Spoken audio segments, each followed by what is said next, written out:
Welcome to the Pencil Bob channel. I hope you enjoy my stories. I never wanted to be part of any HOA, especially not the one across the street. My house was built decades before that HOA even existed. It stood there, wooden shingles weathered by time, paint faded to a soft gray, an old sentinel that had seen summers and winters come and go. Back then, community meant neighborly waves, backyard barbecues, friendly debates over fence heights, and not sending letters claiming you had to pay some association fee for your mailbox color. But then the developers moved in and built cookie-cutter townhomes, manicured lawns, forced turf and stone driveways, all within spitting distance of my property line. And then came Karen, the self-appointed queen of compliance. I first saw her on a Friday afternoon, stepping out of a rented sedan with her matching coral blazer and white slacks. Her heels clicked against my front walkway as she approached my porch. She had a clipboard in one hand and a smile plastered on her two perfect lips.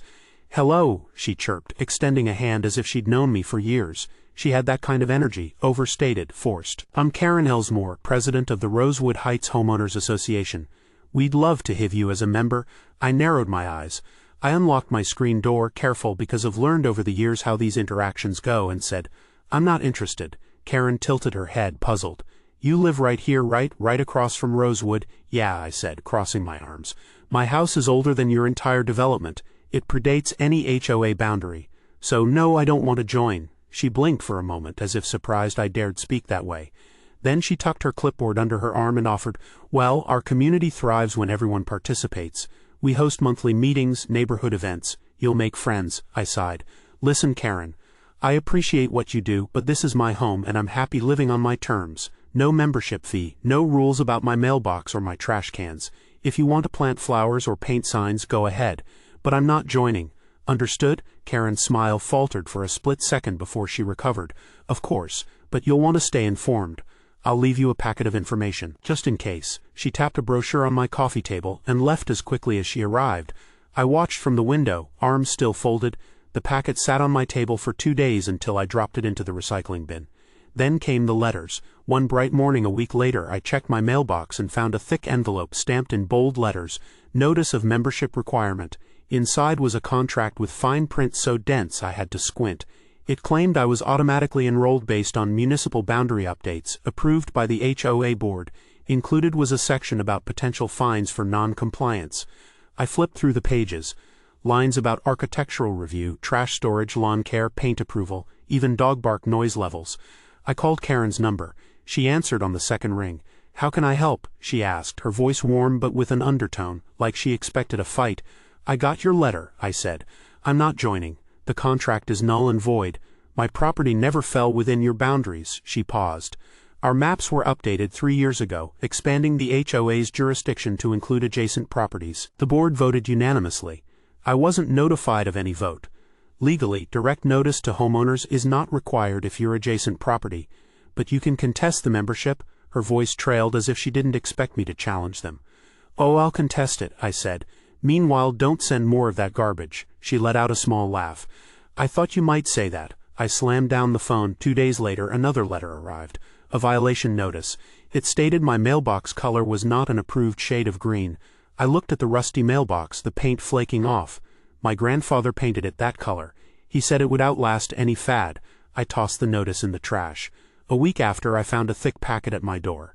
Another letter, this one marked "Final Notice, Penalties Imminent." Inside, a list: $50 for a mailbox violation, $75 if my trash cans were visible, $100 if my lawn grass exceeded 3 inches, $200 for any outbuildings not matching HOA siding color. I tried calling Karen again, no answer. I left a voicemail but doubted she'd get back to me. The next day, I drove over to the HOA office. It was a small townhouse converted into a community center. A reception desk, folding chairs, a bulletin board plastered with flyers for pool parties and potlucks.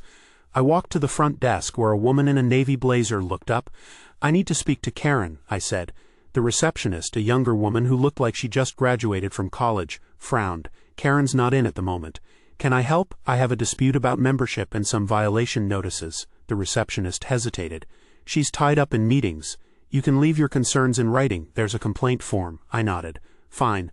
I'll fill it out." I took a blank form and wrote in bold handwriting, "My property was never part of your HOA. Cease all demands and fines." "Thank you," she said coolly. I left.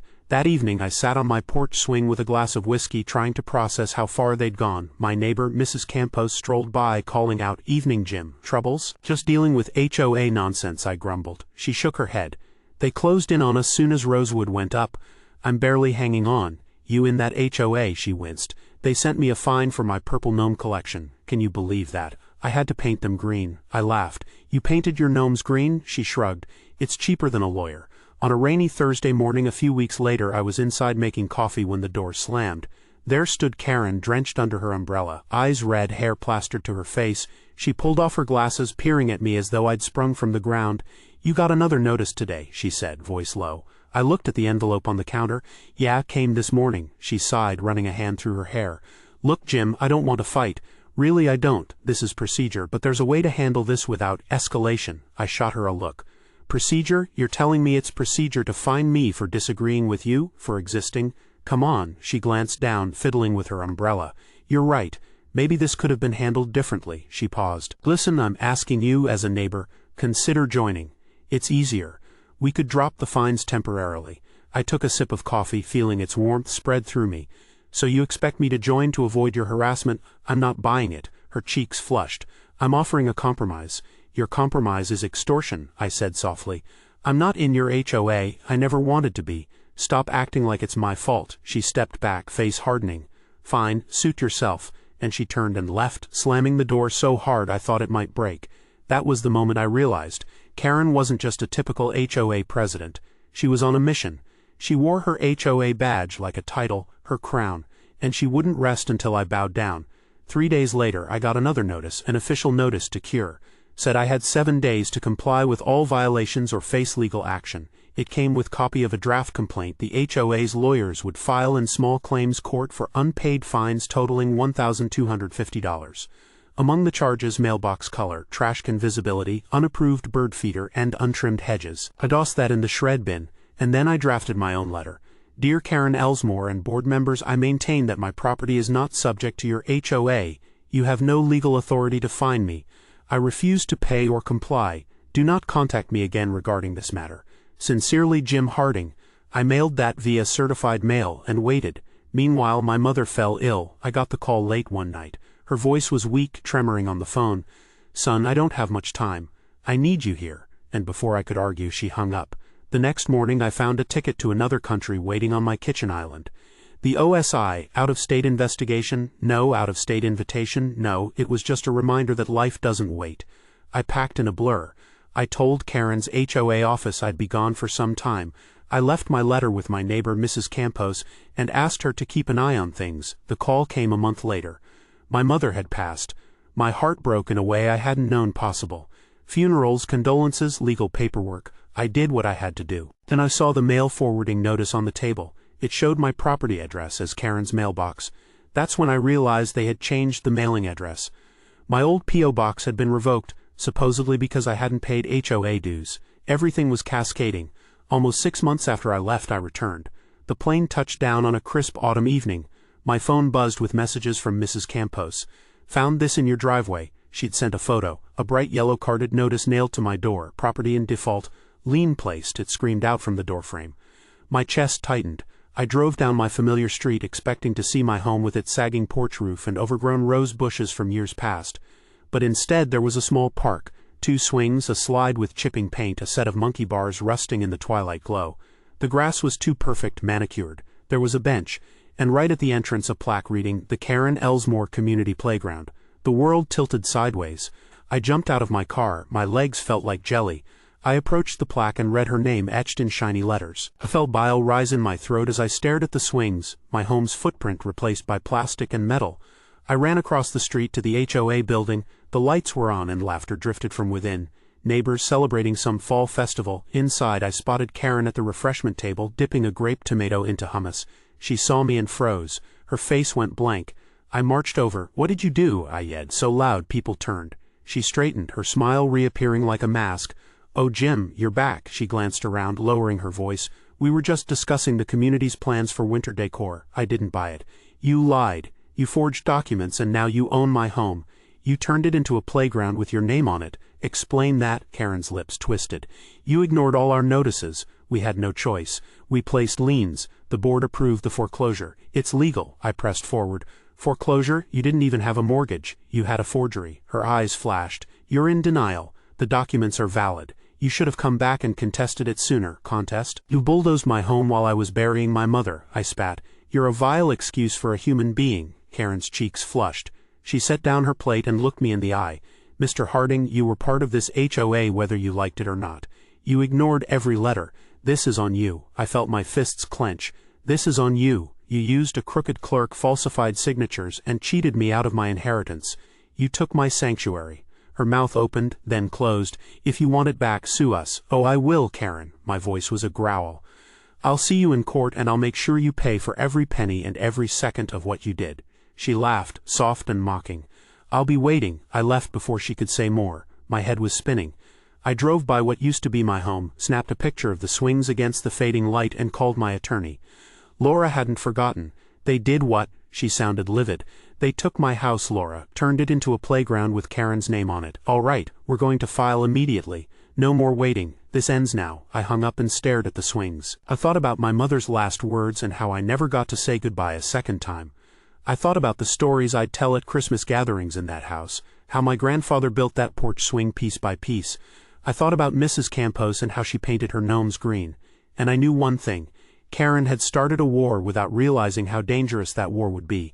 My attorney's name is Laura Grant. She's sharp and she doesn't do polite when someone's been screwed over. I sat in her office with a thick binder full of Karen's notices, fines, and those so-called annexation documents. As she flipped through the folder, her expression changed from curious to furious. This doesn't even pass the smell test, she muttered. She bulldozed my house, Laura, replaced it with a swing set and put her name on a plaque. I've seen egos before, she said, eyes narrowing. But this is certifiable. We're going to war. We filed an emergency injunction the next morning. That got things rolling fast. Within a week, the court ordered the HOA to halt all modifications to the park until ownership could be determined. That didn't stop Karen from holding a stupid movie night in the park the next Saturday. She stood under the projection screen giving some ridiculous speech about community values and togetherness, while my property, my land, was being used like some fairground. The battle escalated from there. Karen's lawyers sent us copies of the so-called annexation plan, which looked like it was drawn by a high schooler with a ruler and a highlighter. No county approval stamps, no legitimate board signatures, and most importantly, absolutely no consent from the property owners supposedly affected. We subpoenaed every record the HOA had. They stonewalled. We had to drag them into court for non-compliance twice. Karen claimed they were organizing their files, and that everything would be submitted as soon as possible. Meanwhile, I was staying in a rented apartment across town, seething every time I passed the old neighborhood. Some of my neighbors, the ones I'd known for years, avoided eye contact. Others whispered about how I should have just paid the fines. Paid for what? A mailbox color, a tree, a dog bowl that was visible from the sidewalk, and then the real bombshell hit. Laura hired a private investigator to track down the origins of the annexation documents. A few weeks later, she called me into her office. You're going to want to sit for this, she said, sliding a new folder across the desk. Inside were emails, dozens of them, between Karen and a man named Davis, turns out, the county records clerk. They talked openly about altering digital files, about shifting boundaries quietly, about handling pushback with technicalities. She bribed him, I said. She did more than that. She created an entirely fictional HOA boundary and tried to make it stick through legal exhaustion. Basically, she gambled that you'd be too tired or too broke to fight her. She gambled wrong. We brought in the county's legal division. That made everything explode. Davis was arrested. Karen was subpoenaed. The HOA's board, which had stayed in the background all this time, started scattering like cockroaches. 2 members quit on the spot. 1 left the state, but Karen wasn't done. No, she doubled down, filed a countersuit claiming harassment, claimed I was defaming her and threatening her safety. She had some HOA members sign affidavits that I was unstable and aggressive, so we had to dig deeper. And what we found, I'll save that for the next part. The day Karen was hauled into the courtroom in a tailored pantsuit like she was walking a runway, you could tell she still believed she was winning. She walked in smiling, waved at someone in the gallery, flipped her blonde bob with a little too much confidence for someone facing felony charges. But that illusion didn't last long. Laura opened with a timeline, clean, sharp, and brutal. documented every fake letter, every HOA meeting without a quorum, every notarized form signed by a ghost. There were no polite openings, no softening of the blow, just fact after fact that felt like punches. Karen sat still at first, jaw tightening with each word. Then she started whispering to her lawyer, glancing around the room. It was like watching a woman sink slowly through ice she thought was solid. Our side brought in the digital forensics team. The lead tech testified that the HOA's annexation map files had been altered on a home computer, Karen's computer to be specific. Same IP address, same timestamps that coincided with her email exchanges with the county clerk, Davis. Even included a saved draft of a map with my property highlighted in yellow, and the words, "Get this one next," scribbled in the notes. And then came the emails. We projected them on a screen, line by line. Karen called Davis a lazy tick for not pushing the changes fast enough. She joked about bulldozing the house and turning it into a puppet theater for the little voters. The courtroom was silent except for the sound of her career ending, slowly, publicly. Then we called Davis. He didn't deny a thing. He came in wearing an orange jumpsuit and shackles. He looked 10 years older than the last time anyone had seen him. When he spoke, he didn't bother lying. Said Karen offered him money, then favors, then threatened to leak rumors about his family if he didn't do what she asked. Karen stood up, red-faced, and screamed that he was lying. The judge warned her. She sat back down but didn't stop muttering under her breath. Her lawyer just buried his head in his hands. But the real hammer, that came next. Laura pulled out an affidavit from one of the HOA board members who had quietly disappeared to Florida. We had tracked him down. He flipped fast, gave us everything. Said Karen forged board votes, claimed she held meetings that never happened. Said the playground was approved with a voice vote over brunch. No quorum, no signatures, no budget authorization. The court recessed for lunch. Outside, reporters were waiting. I didn't speak, Laura did. Just said, "We believe in property rights and accountability." Then we walked off. Back inside, Karen's defense tried to pivot, claimed she was overzealous, misguided, not malicious. That's when Laura stood up and reminded the court of the demolition order she'd signed personally. Reminded them that I was out of the country for a funeral, and she fast-tracked the lien to seize the property without waiting for a reply. She knew I couldn't respond, and she did it anyway. The judge didn't hide his disgust. When it came time for closing arguments, Karen tried to speak on her own behalf. She started with, "This was never personal, and that was enough." I laughed, loud. The bailiff told me to keep it down. I couldn't help it. That woman put my house in a landfill and installed a damn slide. Verdict day was the first time I saw her without makeup. Her eyes looked like they'd been crying for hours. The courtroom was packed, guilty. Fraud, forgery, abuse of power, conspiracy. The judge ordered immediate forfeiture of the park. The HOA was to be placed under court supervision pending a full audit. Karen remanded to custody pending sentencing. She screamed at the judge. They cuffed her in the courtroom. I walked out with Laura, my hands shaking. We didn't even speak at first, just stood there in the parking lot watching the news vans fight over camera angles. But it wasn't over, not yet, because the HOA, even without Karen, wasn't done trying to crawl its way back. They elected a new interim president, a guy named Michael, who I remembered as one of Karen's little lapdogs. He started sending me letters again. Claimed I should return the parkland to the community. The parkland. My property. I sent him a photo of the bulldozers arriving. Yeah, bulldozers. I had a team level the playground in one afternoon. The plaque with Karen's name, I kept it. Nailed it to a tree in the back lot with a note, "Here lies entitlement." And you know what I put on that land? A junkyard. Oh yeah, not just cars, whole stacks of rusting metal, engine parts, oil drums. I registered it legally as a private auto salvage yard. The county approved it in under 2 weeks. Zoning laws were still in my favor because it predated the HOA. Michael tried to file a noise complaint. I sent him a cease and desist letter so aggressive his lawyer called mine personally to ask if it was a prank. Then came the media. Everyone wanted a quote. I gave them one. They took my house. I gave them a reminder. Laura called me that night and said, "You know this is going to keep dragging. You ready for more? I've got a fleet of broken tractors and a chainsaw. Let them try." But the best part, the audit. It came back a month later. Turns out Karen had been siphoning money from the HOA funds into fake improvement projects. Landscaping jobs billed at triple rate, construction expenses for projects that didn't exist. She even billed the HOA for her personal travel. And Michael, turns out he signed off on most of it. Within 2 weeks he was removed from the board. Half the residents wanted to dissolve the HOA entirely. The other half tried to salvage it. appointing some poor woman named Linda who looked like she regretted accepting the role 5 minutes in. I don't know what happened to her, probably still buried in Karen's old notebooks trying to decode HOA madness. But me, I got my land back. Sort of. I wasn't going to rebuild. No, that place was tainted. Instead, I bought a new home. A few towns over, no HOA, big yard, lots of trees, and peace, except for the occasional email from reporters asking if I plan to write a book. Or the HOA newsletter that still arrives by accident with some tone-deaf letter about neighborhood pride. Karen's trial for the financial crimes is next month. She could get 15 years. I won't attend, but I will be sitting in my new garage watching old footage of the bulldozers leveling the park, sipping coffee and smiling. Because sometimes justice doesn't come with fireworks. Sometimes it comes with a chainsaw, an oil drum, and a junkyard where a playground used to be. I can't believe how brazen Karen was, sitting in her little coral blazer, strolling onto Jim's property as if she owned the place. Reading about her giggling while certifying the forged annexation documents, it absolutely makes my blood boil. Who just decides to expand an HOA's boundaries without telling a single homeowner?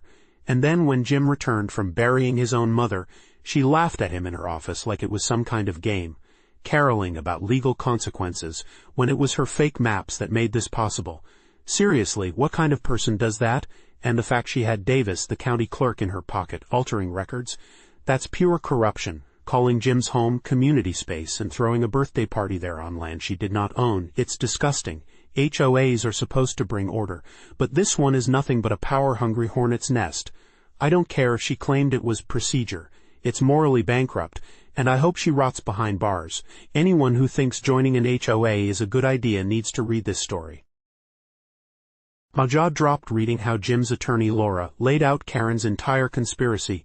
Forged board votes, bribed clerk, secret meetings over brunch with no quorum.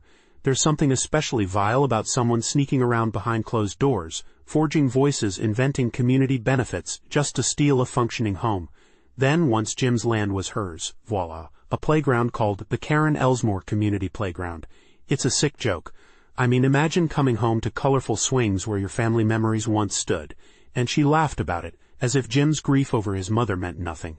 As if turning private property into public fun was a genuine act of charity.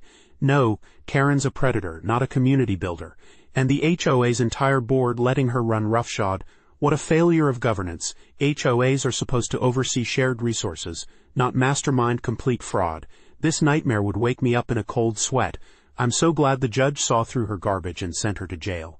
Hope she likes orange jumpsuits as much as she liked decorating her playground. I've lived under an HOA before, and they can be petty, but nothing prepared me for Karen's level of insanity. Tucking forged annexation papers into a folder and telling Jim it was his choice to comply? Unbelievable. It felt like reading a horror story. Showing up to a neighbor's house and demanding they join, then fining them for the color of their mailbox. I was picturing her strolling through primetime soap opera scenes. The one-liner is my weapon. Fines are my army. The worst, though, was how calmly she watched bulldozers tear down Jim's home. There's no excuse, especially at a time when he was grieving. And she still claimed she followed procedure. Like procedure is code for corruption. It's absurd how HOAs can hide behind their bylaws to bully people. But this goes beyond any legitimate authority. It's sheer, unadulterated theft. We need more than just tearing down this HOA.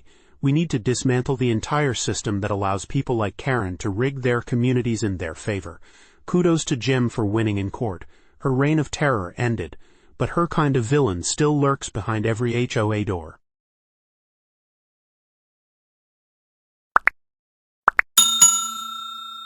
I would like to thank you for watching the video to the end.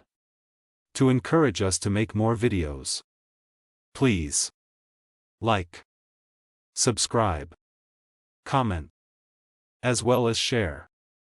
Check out this other video if you haven't already.